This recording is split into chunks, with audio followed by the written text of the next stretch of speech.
So a little celery tips for y'all. So as we know, you can get celery and it can look many different ways. Sometimes it's brown, sometimes it can be a little floppy from hanging out in the refrigerator too long. And so just to keep in mind when doing these two dishes, one, every bit of the celery for the most part is usable, right? So you know when you cut off the end of a celery like this, right here, and you've got this, you can actually put this in water or in the ground and it will start to grow celery again. It's kind of fun and kind of crazy. What I like about it is that I don't always use it all the way to get to a full another stalk of celery, but what I love is that the leaves that come off of this are so tender and so delicious. So you'll see these all around my house, like kind of just sitting around, and I'll just go around and cutting the leaves and I put it into most of my dishes. So anyway, that's pretty fun. But when you're taking the celery stalk, this is the part that you'll cut off and not use for the two dishes that I showed you today.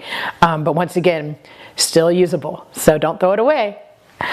And then let's talk about brown and kind of limp celery. So the celery I used today for the braised celery, believe it or not, you can use limp, brown, the celery that you think might be bad, that you might need to compost or throw away. You can totally still use that. The flavor's still delicious, so don't be afraid of it and don't think you can't use it.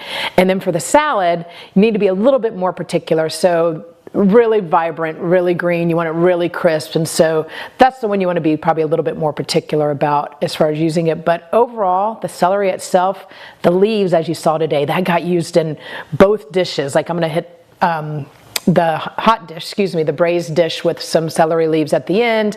You saw it also in the salad. So yeah, there are so many things to do with celery. I think sometimes we forget that celery can stand on its own.